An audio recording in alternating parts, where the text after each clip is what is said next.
Part 2 में जो भी क्वेश्चन नेक्स्ट बचे थे 20 के बाद वो आज करेंगे। तो क्वेश्चन नंबर पहला देखेंगे। 21st question, fill in the blanks, her soul rest in peace. यहाँ पे वुड और मे भरना है, तो इनमें से क्या होगा। तो यहाँ पे जो मीन इसका जो करेक्ट आंसर होगा वो क्या होगा, मे।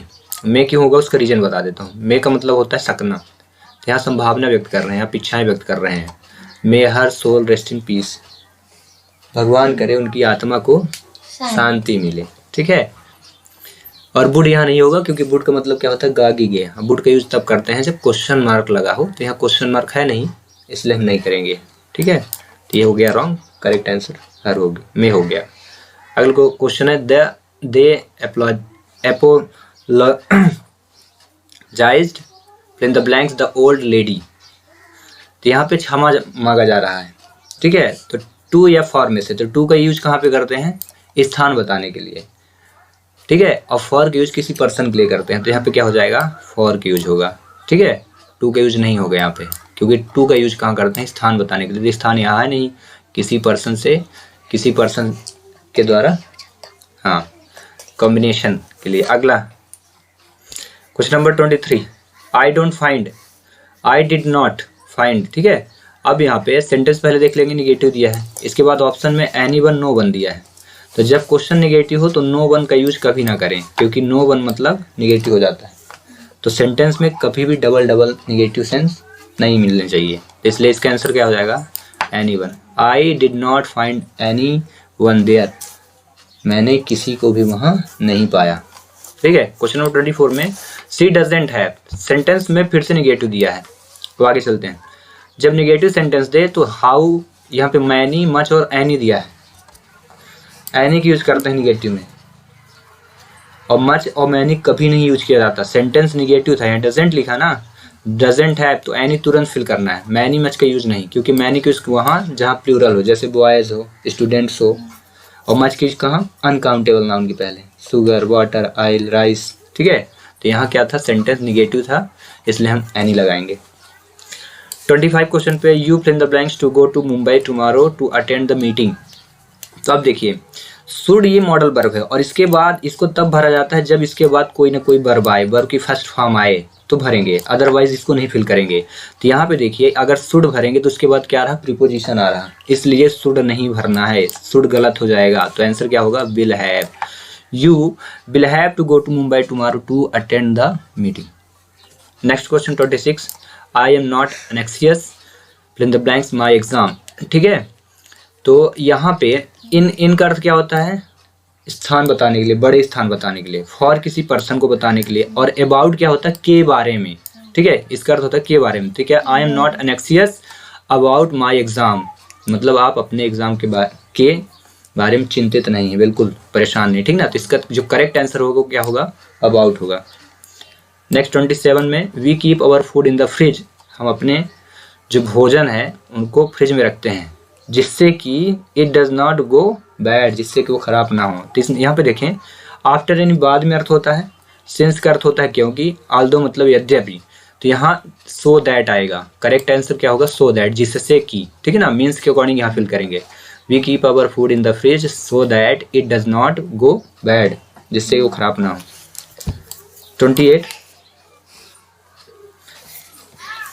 28 में क्या है, you fill in the blanks not feel story, you fill in the blanks not feel sorry, story नहीं, sorry for this pity mistake. तो यहाँ पे देखें, नॉट लगा है, सेंटेंस में जब कभी नॉट आए और उसके बाद कोई ना कोई वर्ब भरने को बोले, तो याद रखें अगर आर आएगा, अगर आप इसको यहाँ पे भरते हो तो ध्यान रखें वर्ब की फोर्थ फॉर्म आनी चाहिए, यू के बाद वर्ब की फोर्थ फॉर्म आनी चाहिए आर के बाद, ठीक है। डू के बाद यहाँ डू आ सकता था, ठीक है ना, लेकिन ये डू गलत हो जाएगा। हैव के बाद वर्ब की थर्ड फॉर्म आती है तो भी गलत हो जाएगा। तो ये आर और डू नहीं आएगा, इसका करेक्ट आंसर क्या होगा, नीड। और सेंटेंस में एक और पहचान, जब कभी सेंटेंस निगेटिव हो और मॉडल वर्ब भरने को बोले तो आप तुरंत नीड भरें, you need not feel sorry for this pity mistake. आपको, नीड का मतलब होता है आवश्यकता नहीं, आपको आवश्यकता नहीं है इस गलती के लिए, सॉरी कहने की कोई आवश्यकता नहीं है इस गलती के लिए। तो करेक्ट आंसर क्या लिखोगे इसका, नीड, ठीक है। Question number 29, room of this hotel has an AC। तो यहाँ पे आंसर आपका ईच आएगा, ठीक है, सम नहीं आएगा, सम यानी कुछ हो जाएगा, कुछ, और कुछ का यूज कहाँ करते हैं, अनकाउंटेबल नाउन के पहले। सम का यूज ना करिएगा। सम का अर्थ हो जाएगा कुछ, मतलब होटल के कुछ कमरों में एसी लगी है। एवरी मतलब प्रत्येक कमरे, वहाँ तक वॉशरूम तक नहीं बचेंगे अगर एवरी यूज कर दोगे, तो ऐसा हो नहीं सकता, इसलिए ईच लिखें। Each room of this hotel has an AC. Hotel के प्रत्येक, हर एक कमरे में एसी है, किसी न किसी कमरे में है। रही बात he is good, fill in the blanks English, तो कहीं कहीं हमें इनका भी यूज़ यहाँ मिला है, but you want to represent subject, then आपको यहाँ पे यूज करना है एट का यूज, ठीक है। ही is good at English, just certain things को बताना होता है, किसी निश्चित वस्तु को बताना होता है, तो वहाँ एट का यूज करता है, ठीक ना। ही इज़ गुड एट इंग्लिश, तो यहाँ पे करेक्ट आंसर हो जाएगा एट। ऑन यानी पहले ही बता चुका हूँ, जब कोई वस्तु किसी दूसरे वस्तु को टच करते हुए रखिए तब यूज करें। ऑफ मतलब क्या होता है, जोड़ने के अर्थ में। इन का अर्थ होता है बड़े स्थान को रिप्रेजेंट करने के लिए, तो यहाँ पे क्या आएगा, एट, यानी निश्चित वस्तु या विषय वस्तु को बताने के लिए ऐड का यूज करते हैं, ठीक ना। तो यहाँ ऐड यूज करें, छोटे स्थान को भी बताने के लिए करते हैं, बट यहाँ पे भी यूज होगा, ही इज़ गुड एट इंग्लिश, ठीक है। नेक्स्ट 10 क्वेश्चन और करेंगे, और उसके बाद जो भी क्वेश्चन बचेंगे शेष उनको बाद में करेंगे हम। तो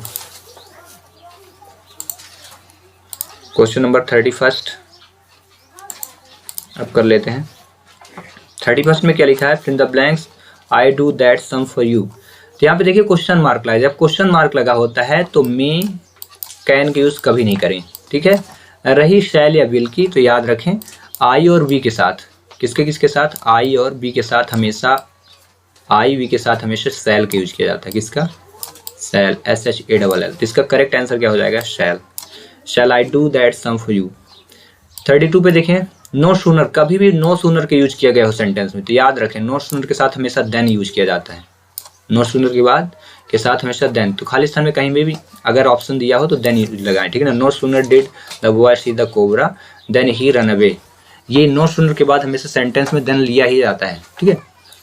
question number 33, this task has been equally divided between you and. तो यहाँ पे देखें यू एक सब्जेक्टिव केस का प्रोनाउन है और ऑब्जेक्टिव भी हो सकता है, तो इसके बाद हमेशा याद रखें जब कभी भी प्रोनाउन साथ में आते हैं तो सब्जेक्टिव केस के प्रोनाउन की यूज करते हैं, ठीक है। लेकिन यहाँ पे लास्ट में देखें ये ऑब्जेक्ट बन रहा है, बिटवीन यू, ये ऑब्जेक्ट है, तो जब ऑब्जेक्ट की तुलना की जाती है तो लास्ट में भी क्या होगा, ऑब्जेक्ट ही यूज होगा, ठीक है। तो माइन नहीं होगा, माइन ये पजेसिव प्रोनाउन है। माई सेल्फ नहीं यूज होगा, क्योंकि इसका यूज तब किया जाता है जब कोई ना कोई नाउन आए, जैसे पजेसिव प्रोनाउन नहीं, नाउन के साथ नहीं, ये पजेसिव प्रोनाउन रिफ्लेक्सिव प्रोनाउन है, तो ये भी यूज नहीं होगा। रही बात आई की, तो आई सब्जेक्टिव केस है, तो आई नहीं यूज करें, क्योंकि यहाँ सब्जेक्ट नहीं ऑब्जेक्ट बन रहा है, यू ऑब्जेक्ट है, इसलिए यहाँ मी होगा, यू एंड मी, ठीक है। रही बात माइन की, तो ये आना ही नहीं है, क्योंकि यहाँ तुलना हो रही है दो ऑब्जेक्टिव केस के प्रोनाउन में, तो यू एक ऑब्जेक्टिव केस है, देन इसके साथ अगला जो ऑब्जेक्टिव केस होगा मी, आई का ऑब्जेक्टिव केस मी होता है। Question number 34, when Rohan was a small child he.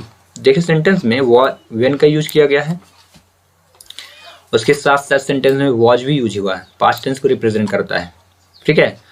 He spend hours every day playing marble in the street. तो यहाँ पे would, was, should, used, used का यूज नहीं होगा, पहले वो देख लेते हैं क्यों नहीं होगा, क्योंकि यूज्ड के बाद टू आना चाहिए, तो टू नहीं आया, ठीक है।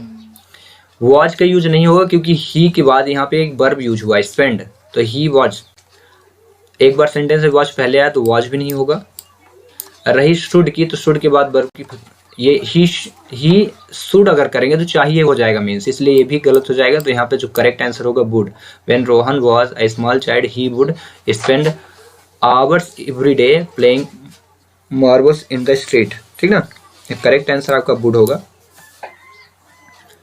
अब last question 35, the better team Australia lost the match against Bangladesh, ठीक है। तो यहाँ पे ये मीन्स आ रहा कि ऑस्ट्रेलिया के अच्छे होने के बावजूद भी, अच्छी मजबूत टीम है होने के बावजूद भी बांग्लादेश से हार गई, के बावजूद। यहाँ पे ध्यान रखें डिस्पाइट बीइंग का अर्थ होता है के बावजूद, ठीक है। तो यहाँ पे जिसका करेक्ट आंसर होगा डिस्पाइट बीइंग, बल्कि आल्दो का अर्थ होता है यद्यपि, तो यहाँ आना नहीं है मीन्स नहीं होगा, ये भी नहीं होगा, डिस्पाइट भी नहीं होगा, तो यहाँ पे मीन्स जो यूज करेंगे आप, डिस्पाइट बीइंग, के बावजूद, यानी Australia lost the match against Bangladesh, यानी लिखा है यहाँ despite being the better team, Australia बहुत अच्छी टीम थी उसके बावजूद भी ये बांग्लादेश से हार गई। इसका करेक्ट आंसर आप डिस्पाइट बीइंग लिखें। Next question number 36, your health is deteriorating day by day, आपका जो स्वास्थ्य है धीरे धीरे अब खराब होता जा रहा है। You better C a doctor, अब यू के बाद ये देखें ये क्या है, ये जो बेटर है ना ये एडजेक्टिव है, एडजेक्टिव है, तो याद रखें जब एडजेक्टिव है तो मॉडल वर्ब का यूज नहीं होगा, शुड नहीं लगेगा, वुड भी नहीं लगेगा और डिड भी नहीं लगेगा, क्योंकि इनके ये जब लगते हैं तो कोई ना कोई एक नया वर्ब आता है, तो ये लगेगा नहीं, तो आंसर क्या आएगा, हैड लगेगा, ठीक है ना, क्योंकि हैड, हैव, हैज के साथ हमेशा एडजेक्टिव का यूज किया जा सकता है, ठीक है। तो एडजेक्टिव ऑफ डिग्री है तो बेटर लगा होने के कारण हैड लगेगा। अगला question 37, I will finish this project in a year, यहाँ आर्टिकल आ का यूज होगा क्योंकि ईयर जब आप पढ़ते हैं तो ईयर आता है ना, अ ईयर एक साल की बात है, ठीक है।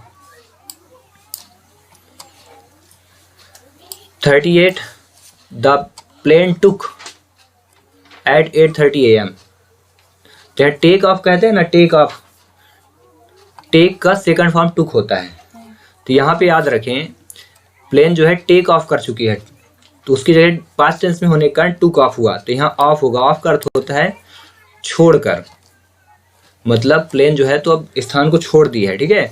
डाउन का यहाँ पे यूज नहीं होना है, डाउन यानी नीचे होता, अब यानी दूर, और ऑन यानी किसी न किसी वस्तु के ऊपर, ये छोड़ चुकी है, धरती को छोड़कर निकल ली है, ठीक है, तो यहाँ पे ऑफ होगा। 39, लेट द चाइल्ड, यहाँ पे यूज करेंगे इन, क्योंकि आगे क्या बोल रहा है, it is been dark outside, आप सेंटेंस में ये कहा जा रहा है कि बाहर अंधेरा है, तो चलो बच्चे अंदर चलें, ठीक ना, तो लेट द चाइल्ड इन, आओ बच्चों अंदर चलते हैं। It is been dark outside, क्योंकि बाहर क्या है, अंधेरा है, तो इन होगा, ऑफ का यूज नहीं होगा, क्योंकि ऑफ का मतलब होता है छोड़ के, बच्चों को अंदर ले जा रहे हो, छोड़ नहीं रहे हो, ठीक है। अभी मतलब दूर होता है, अंदर ले जा रहे हो, और आउट मतलब बाहर, तो बाहर थोड़ी ले जाओगे, अंदर ले जाओ, क्योंकि बाहर तो अंधेरा है। लास्ट क्वेश्चन क्या है 40 में, द टाइम इज रनिंग, यानी समय भागता जा रहा है, भागता जा रहा है, तो क्या हो जाएगा, out, the time is running out, hurry अब जल्दी करो, जल्दी पढ़ डालो, फेल हो जाओगे, तो इसमें क्या हो जाएगा, आउट हो जाएगा, ठीक है ना। ऑफ का यूज पहले ही बता चुका हूँ, अराउंड यानी चारों ओर, समय थोड़े ना चारों ओर भागेगा, ठीक ना, थ्रू यानी फेंकना, तो समय को नहीं फेंकना है, तो ये भी नहीं होगा, ये भी नहीं होगा, ये भी नहीं। नेक्स्ट के 10 क्वेश्चन बचे हैं, और जो भी डू एज डायरेक्टेड बचे उनको करेंगे हम नेक्स्ट क्लास में।